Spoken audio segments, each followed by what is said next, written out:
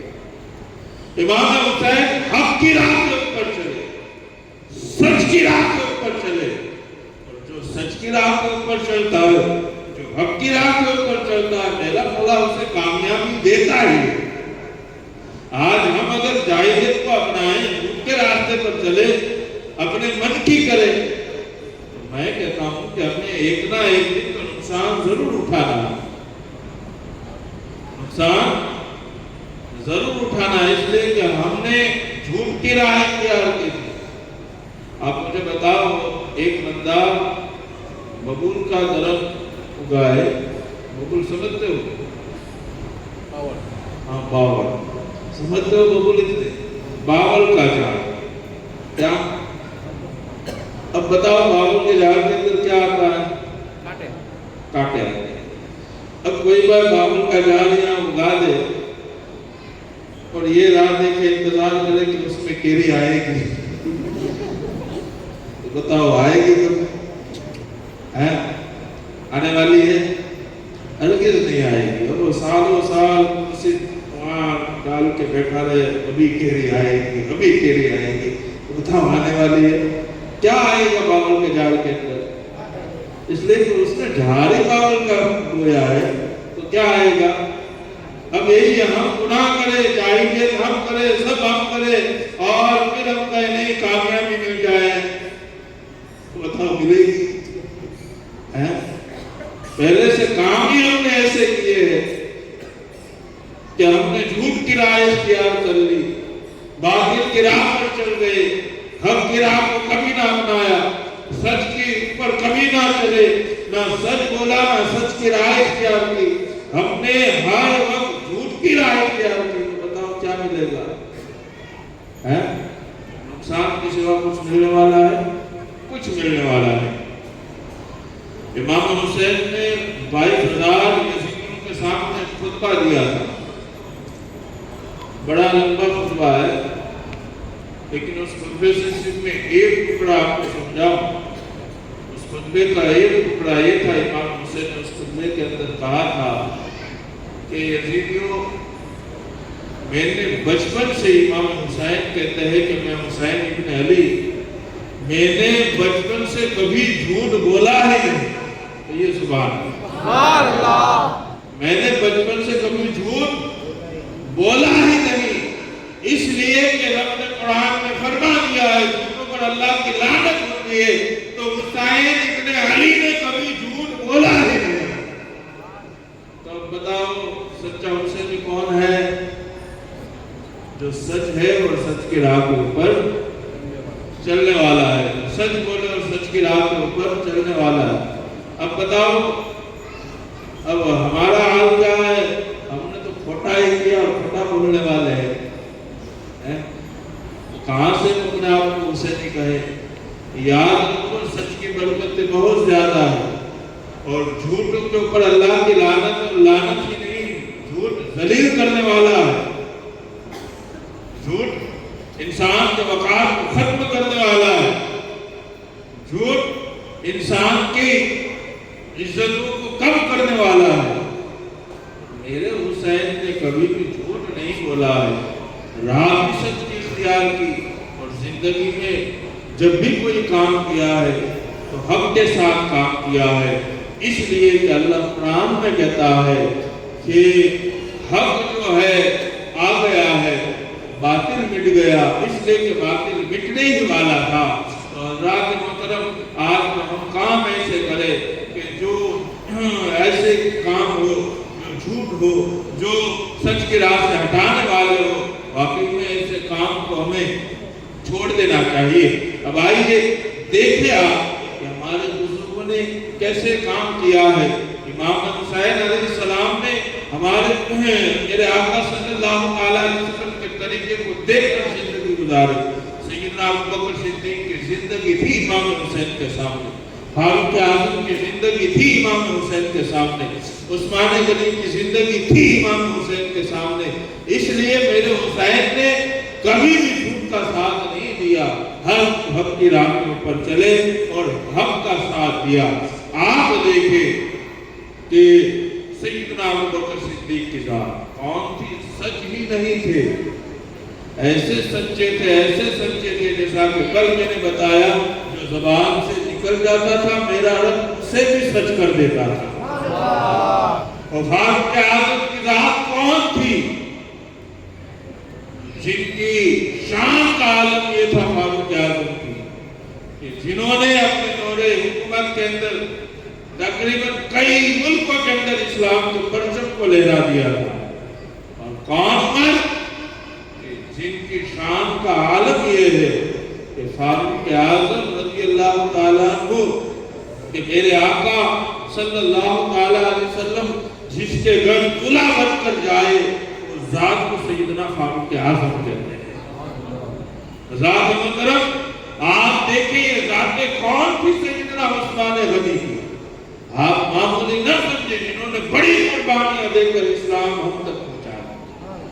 سیدنا عثمان غنی جب انہوں نے اسلام قبول کیا، ان کے چچا نے بڑی تکلیفیں دی، بڑا ستایا انہیں، ایک کمرے میں بند کر دیا، کہا عثمان مصطفیٰ کے دین کو چھوڑتا ہے، محمد کا دامن چھوڑتا ہے؟ عثمان نے کہا نہیں۔ اس کے چچا نے کہا عثمان ابھی تو بند کیا تھا، کھانا بند کر دوں گا، کہا منظور ہے، کھانا بند ہوا۔ کہا عثمان اب نبی کے دامن کو چھوڑتا ہے؟ کہا نہیں۔ کہا عثمان ابھی تو کمرے میں بند کیا تھا، کھانا بند کیا تھا، اب مجھے سزا ہے۔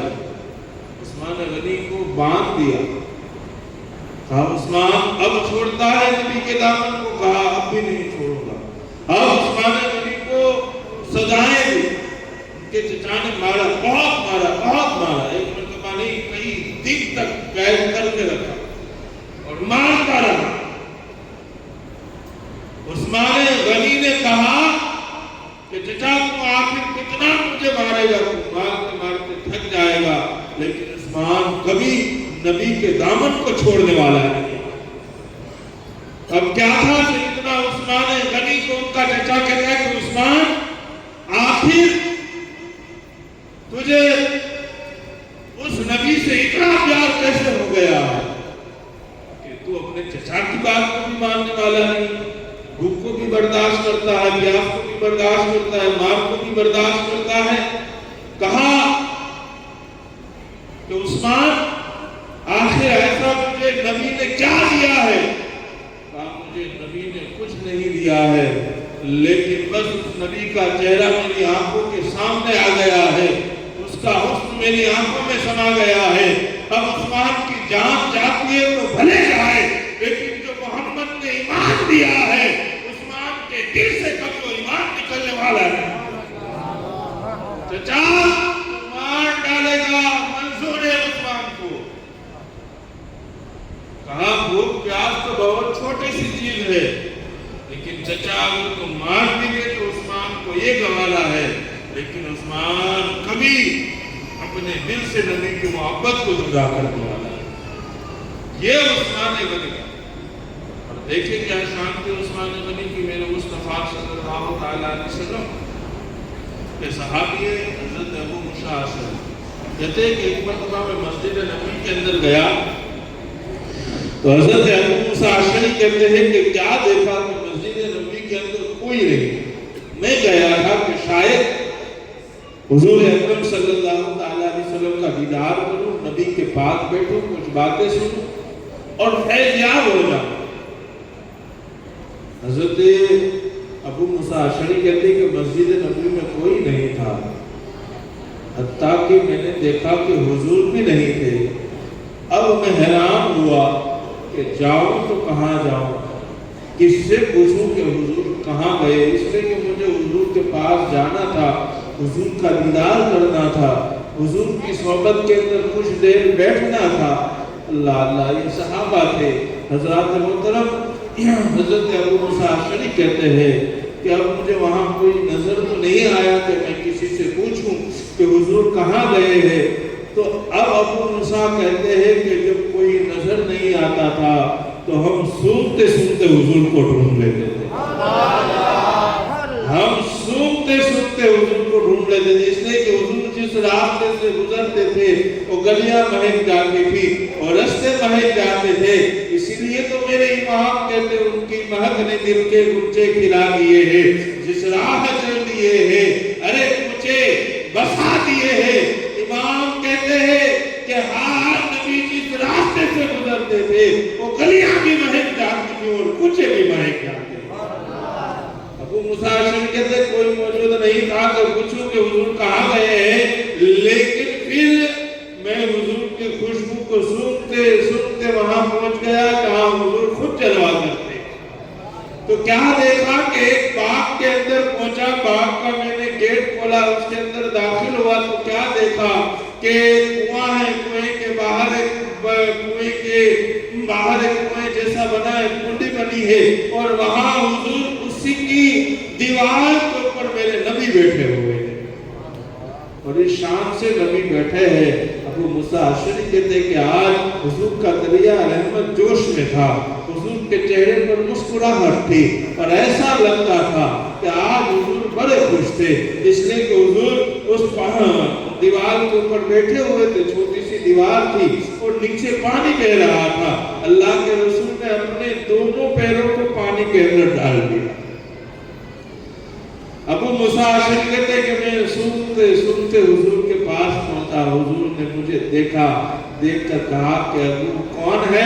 میں نے کہا یا رسول اللہ میں ابو موسیٰ اشعری ہوں۔ کہا دل بے چین تھا کہ آپ کا دیدار کروں، اس لیے مسجد نبوی میں گیا، آپ نہ دیکھے، آپ کو سنتے سنتے یہاں آ گیا۔ ابو موسیٰ اشعری کہتے ہیں کہ ابو موسیٰ اشعری مبارک ہو تو یہاں آ گیا، یہاں تھوڑی دیر کھڑا رہے، تھوڑی دیر بیٹھ جا۔ حضرت ابو موسیٰ اشعری حضور کی بارگاہ کے اندر تھوڑی دیر کھڑے رہے۔ اب اللہ کے رسول کا دریا رحمت آج جوش میں ہے، پانی کے اندر دونوں پاؤں لگے ہوئے ہیں، حضور بیٹھے ہیں اور اب کیا دیکھتے تھوڑی دیر کے اندر پھر دروازے کے اوپر دستک ہوئی، جو کھیت کا دروازہ تھا اس کے اوپر دستک ہوئی۔ نبی نے کہا کہ دیکھو ابو موسیٰ اشعری کون ہے؟ جب دروازہ کھول کر دیکھا تو دروازے کے باہر کوئی اور ذات نہیں، سیدنا ابو بکر صدیق کھڑے تھے۔ کہا ابو بکر صدیق، کہا آپ کہاں؟ کہا کیوں؟ کہا حضور یہاں ہے۔ کہا ابو موسیٰ اشعری نے کہا ابو بکر صدیق کیسے آنا ہوا؟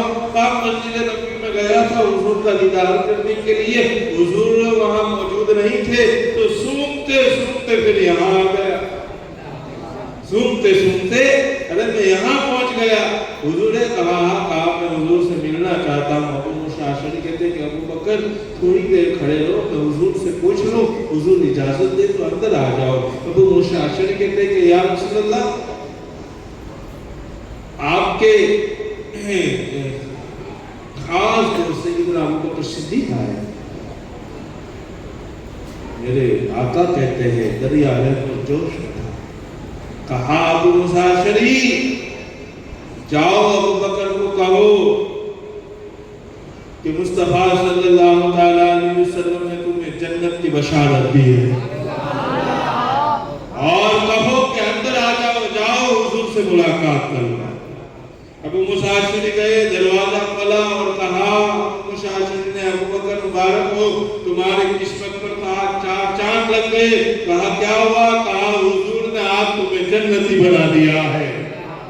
کہا حضور نے جنت کی بشارت دی ہے، اور کہا کہ جاؤ ابو بکر کو بھیج دو، جاؤ۔ ابو بکر گئے، حضور بیٹھے ہوئے تھے دیوار کے اوپر اور پیر تھے پانی کے اندر۔ ابو بکر کھڑے ہوئے ہاتھ مان کر، میرے مصطفیٰ نے کہا ابو بکر آؤ، تم بھی آ کر میرے پاس بیٹھ جاؤ۔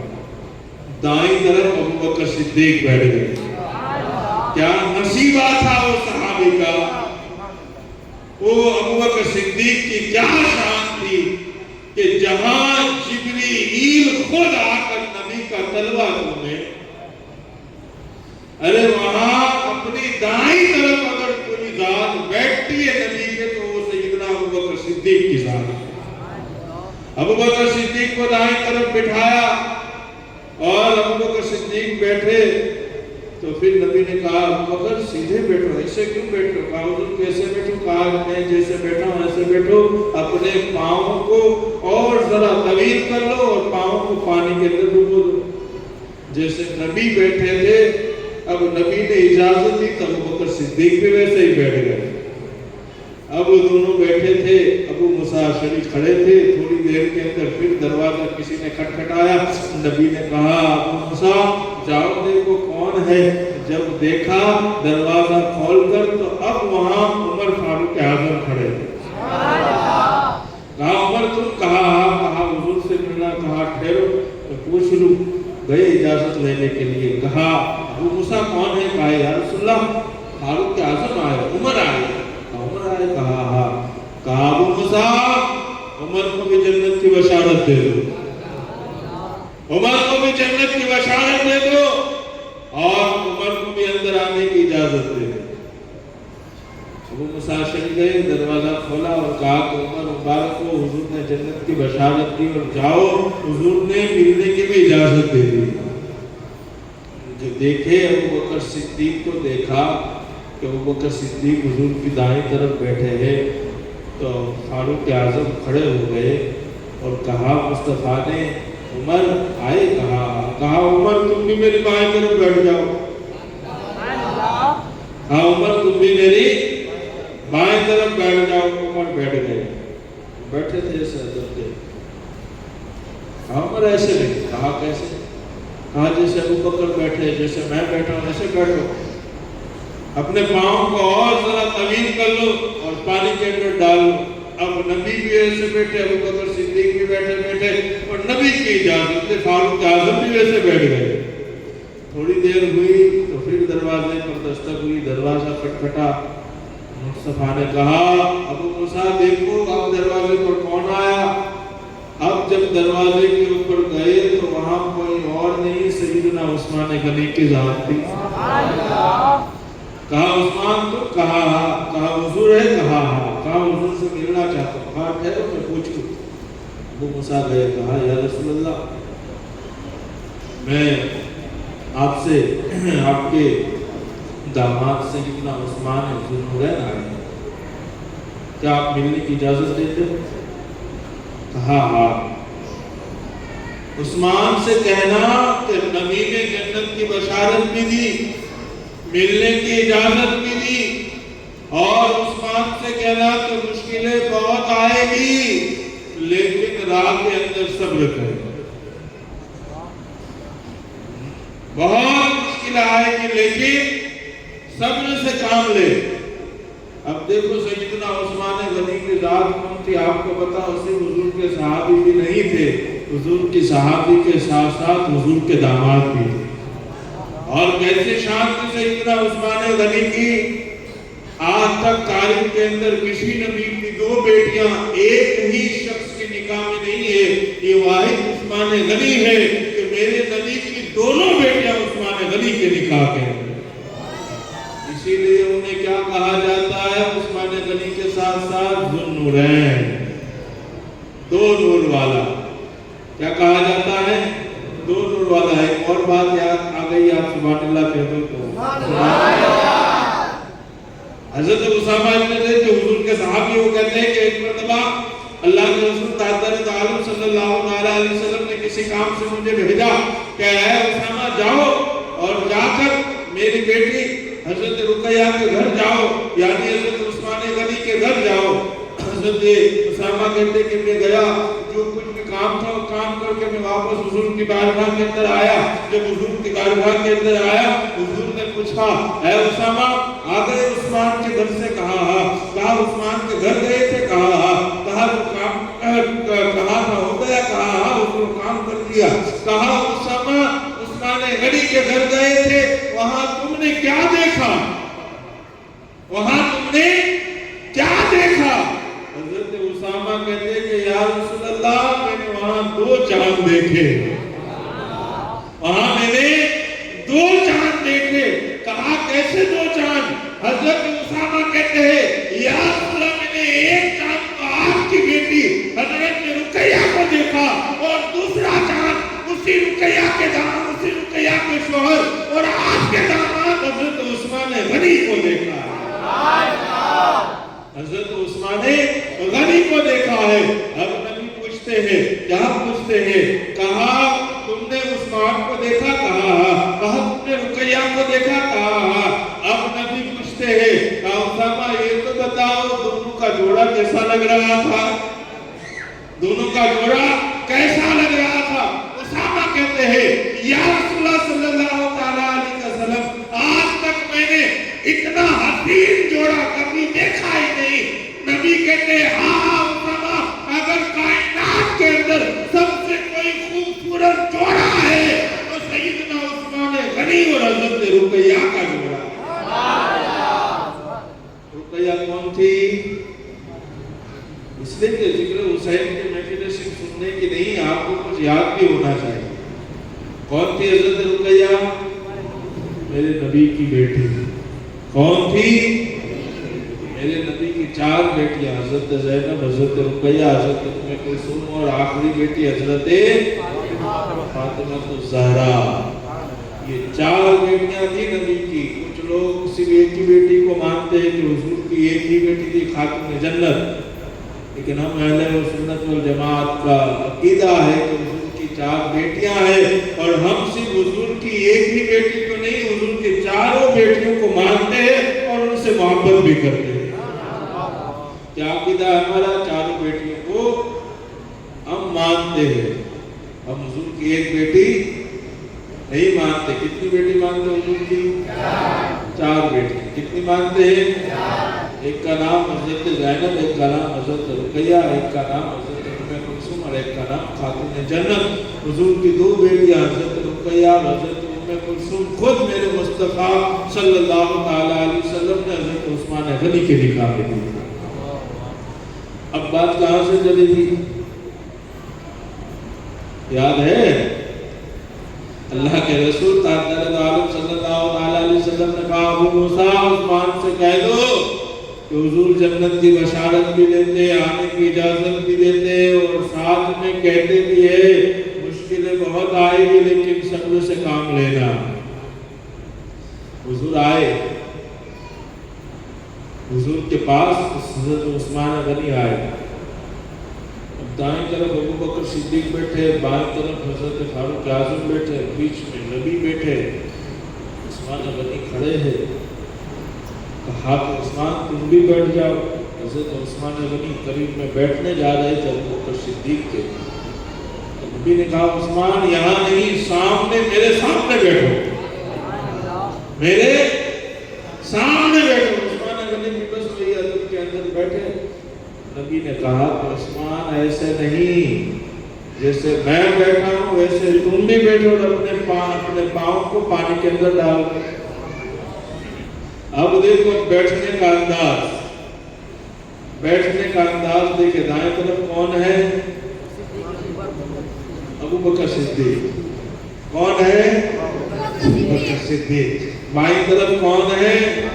فاروق اعظم۔ سامنے کون ہے؟ عثمان غنی، ابو بکر صدیق اور فاروق اعظم میرے نبی کو دیکھتے ہیں اور میرے نبی سامنے بیٹھے عثمان کو دیکھتے ہیں۔ میرے نبی سامنے بیٹھے عثمان کو دیکھتا، یہ بیٹھنے کی ترتیب آپ کو یاد ہو گئی، ایک طرف دوسری طرف سامنے، بیچ میں نبی بیٹھے۔ اب دیکھو مفسرین کیا خوب بات کہتے ہیں، بڑی پیاری بات، ایمان تازہ ہو جائے گا۔ مفسرین کہتے ہیں بیچ میں نبی ہے، دائیں طرف ابو بکر ہے، بائیں طرف عمر ہے، سامنے عثمان ہے۔ یہی ترتیب آج آپ کو مصطفیٰ کے روضے کے اندر بھی ملے گی۔ ایک طرف نبی سوئے ہیں، ایک طرف ابو بکر سوئے ہیں، ایک طرف عمر سوئے ہیں، اور سامنے جنت البقیع کے اندر حضرت عثمان غنی سوئے ہیں۔ سامنے کون سویا ہے؟ عثمان غنی سویا ہے۔ یہ نبی کے صحابہ ہے جنہوں نے ایسی داستانیں رقم کی ہے، جنہوں نے صرف حیات کے اندر ہی نبی کا ساتھ نہیں دیا، بلکہ زندگی سے جب رخصت ہوئے اور قبر کے اندر گئے تو نبی نے ان کی محبت کا صلہ یہ دیا کہ پہلو میں بھی نبی نے ان یادوں کو لیٹا دیا۔ یہ لوگ نبی کے پہلو میں بھی لیٹے، کتنا بڑا مقام ہے، کتنا بڑا مرتبہ ہے۔ اللہ کے محترم، یہ صحابہ کوئی معمولی ذات نہیں ہے۔ اللہ کے رسول تاجدار عالم صلی اللہ علیہ وسلم کی تھی جان کے اوپر جنہوں نے اپنی جان قربان کر دی۔ عالم یہ ہوتا تھا کہ حضور کو آنچ آئے، صحابہ کو ہرگز گوارا نہیں، کہتے تھے کہ جو آنا ہے ہم پر آ جائے، مصیبت آنی ہم پر آ جائے، تکلیف آنی ہم پر آ جائے، لیکن حضور کے پیروں کے اندر کانٹے کی آئے، یہ صحابہ کو گوارا نہیں تھا۔ حضرات محترم، یہ ذات بھی سیدنا ابو بکر صدیق کی، یہ ذات بھی سیدنا عثمان غنی کی، یہ ذات بھی سیدنا فاروق اعظم کی، جنہوں نے ساری زندگی کام کیا کیا؟ نبی سے عشق کیا، کام کیا کیا؟ اسلام کو پھیلانے کا کام کیا۔ اب جب یہی طریقہ امام حسین نے دیکھا، امام حسین نے بھی اپنی زندگی میں دیکھا کہ ابو بکر ایسی محبت کرتے ہیں اور کام یہ کرتے کہ ساری زندگی اسلام کے لیے وقف کر دی۔ یہی طریقہ میرے حسین نے دیکھا، امام حسن نے دیکھا کہ عمر نے ساری زندگی نبی سے محبت کی اور اسلام پھیلانے کے لیے اپنی زندگی وقف کر دے۔ فاروق اعظم کی ذات کا شان یہ تھی کہ جن سے لوگ کامتے تھے۔ عالم یہ تھا کہ جب سیدنا فاروق اعظم کی شہادت ہوئی، آپ شہید ہو گئے اور آپ کی میت کو جب لٹایا گیا، کوئی یہ نہیں کہتا تھا کہ فاروق اعظم کی میت رکھی ہے، عمر کی میت رکھی ہے۔ لوگ کیا کہتے تھے پتا ہے؟ نہیں، اسلام رکھا ہوا ہے۔ کیا کہتے تھے؟ اسلام رکھا ہوا ہے۔ ارے لوگوں نے فاروق اعظم رضی اللہ تعالیٰ عنہ کے بارے میں کہا ہے، کہنے والوں نے کہ اگر فاروق اعظم جیسی شخصیت اگر 10 سال اور رہ جاتی تو ساری دنیا کے اندر اسلام ہو جاتا۔ اور ایک اور کہتا ہے فاروق اعظم جیسی ذات اور اگر آ جاتی دنیا کے اندر تو پھر دنیا کے کسی کونے کے اندر بھی کوئی اور مذہب رہتا ہی نہیں، دنیا کے 4 کونے کے اندر صرف اسلام رہتا۔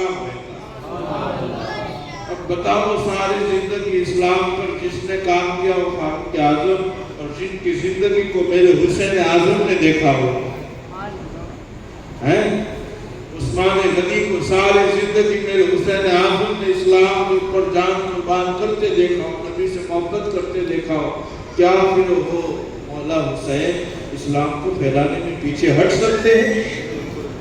کیا پھر میرے امام اسلام کی باتوں کو پیٹ کے پیچھے ڈال سکتے ہیں؟ کیا پھر میرے امام یزید کی باتوں کو قبول کر سکتے؟ ہر چیز قبول نہیں کر سکتے، اس لیے تربیت ہی ایسی ملی تھی۔ انہوں نے دیکھا یہ تھا کہ نہیں، جنہوں نے ساری زندگی اسلام کی خاطر ڈالنا اپنی زندگی کو قربان کر دیا، بس اب حسین بھی یہی کام کرے گا، جان جائے گی